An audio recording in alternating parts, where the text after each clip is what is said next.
Hi Libra, I'm Anisha. To know more about my work, you may visit my website www.tarotbyanisha.com. For those of you who are seeking deeper clarity, be it in your love lives or your career, for a personal consultation, you may write to me at tarotbyanisha@gmail.com. Librans, the big news this month is Mars retrograde that is happening from the 9th of September and carries on being so till about 13th of November. And this Librans is happening in your house of relationships. Now more about this in detail, let me break down the month for you first. On the 2nd, we have a full moon that is there in your house of day-to-day chores. This is the house of your health and it is joining Neptune. So lovely time. I think full moons in any case are a very emotional time. It's a lunar eclipse. It's something coming to an end, coming to a fruition. It's ending of a new chapter. For some of you, because it has to do with your, day-to-day chores, it could just be the sense of that the mundaneness of it is, you are sort of itching to get out of it and start something new. Because we have Neptune over there, it can almost give this sense of, I think, being surreal that when days merge into days and you don't know which day it is. And I think for a lot of us who are working from home, it could be almost be that, oh, I don't know where the week went because I've been in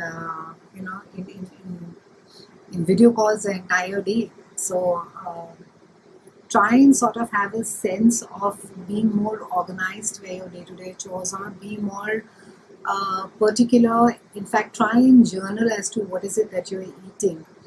On the 6th, we have Mercury that moves into your own sign, Libra. So you're going to be very interested about talking about your goals, your desires, what it is that you want for yourself, how it is that you see yourself, your plans ahead.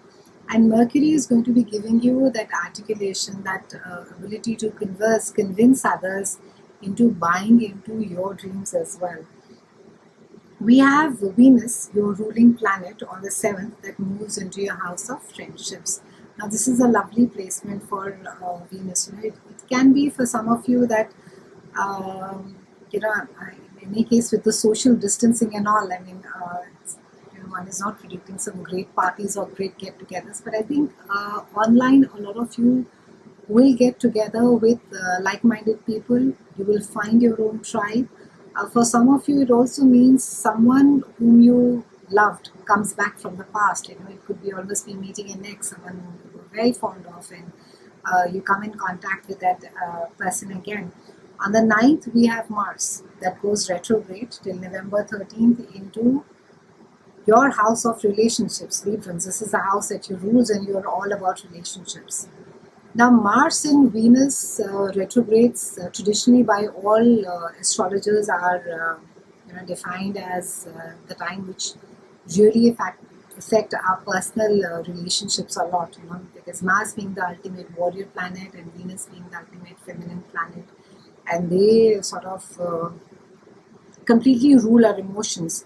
Now when the warrior planet goes retrograde, it can be that our lives feel a little bit fragile. It can be that your sex life dwindles, work chaos increases, you start bickering with your partner, and because this has to do with your personal relationships, you could start evaluating your personal relationship and you could just feel that, oh, I don't know whether this is working or not, or I don't know whether this is enough for me or for him. And so there's an entire re-evaluation that starts going on as far as your relationships is concerned. There are a lot of pros and cons. And for you Librans, because you have the scales, you're constantly sort of doing the balancing act about trying to keep everything fair and everything even. It can be incredibly frustrating. And also I think it's very important to keep in mind that any amount of arguments or conflict is not going to be productive at all. In fact, a lot of introspection is going to be very productive for you. So if you need to be evaluating your relationship, it's wise to sort of retrace your own steps, look at your own patterns, see as to where it is that your fragility arises from, where is it that you can make yourself better, that you can be accountable for in your relationship, rather than sort of, being constantly involved in petty fights and trying to, you know, be argumentative. Now, Mars retrograde for you is also going to be bringing about a lot of uncertainty, especially when the desires are low, the work is not feeling that great, you don't feel so wanted by your partner. There could almost be the sense of, you know, you could be confused, there could be a sense of ambiguity as far as your relationship is concerned. But again, it's not the time to be making any important decisions, Librans. Don't sort of try and rush and say that, oh, you know, we haven't, we haven't had a great relationship for the longest of time, so we need to be we need to be separating now. It's not working. Let the retrograde get over, reevaluate things, sort of go back to the board, see what is it that is not working, see where it is that you can sort of make, things better as far as you are concerned. You can just be accountable for yourself, Librans, in the end. And also, I get a lot of questions during the Mars and Venus retrograde, that will my relationship fail? Will we break up? For some of you, I think you might break up simply because the possibility already exists. I mean, if your relationship has been really bad and if you've not been doing anything about it, then there are all the chances, whether the Mars retrograde or the Venus retrograde is just sort of going to be enhancing things, and it will make you reach that point.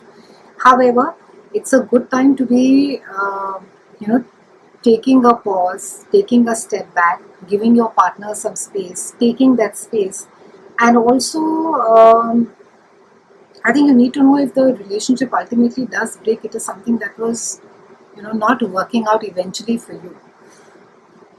We have a new moon that is there in your house of behind the scenes, and it is joining Sun. Now, the new moon over here is because it's a house of spirituality, it is the house of compassion, it is also the house of secrets.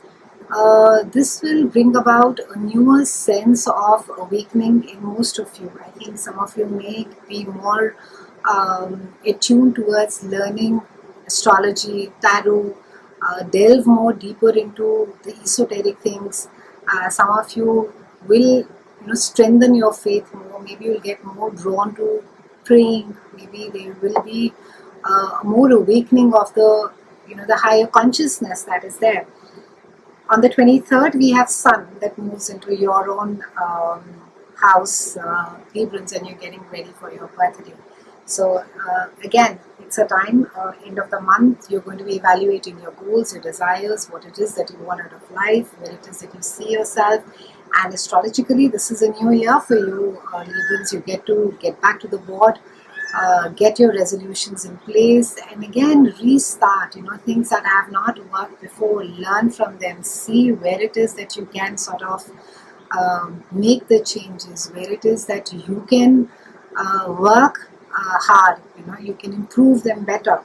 We're closing the month on the 28th with Mercury that moves into your house of earned income. This is the house of your self-worth as well, and Mercury is going to be bringing about a lot of conversations as far as generating more money is concerned. So you're going to be very interested in new projects. There are going to be a lot of conversations around as to how it is that you can collaborate, make more money. Some of you are also going to be feeling quite confident about your own ability to generate that money, feel more confident, have that sense of self-worth as well. It's been a pleasure speaking with you, Librans. I do know that last month was a bit of a challenge as far as the audio is concerned. I do hope that this month it's been clearer. I'll see you again next month, and thank you so much for watching. Stay safe.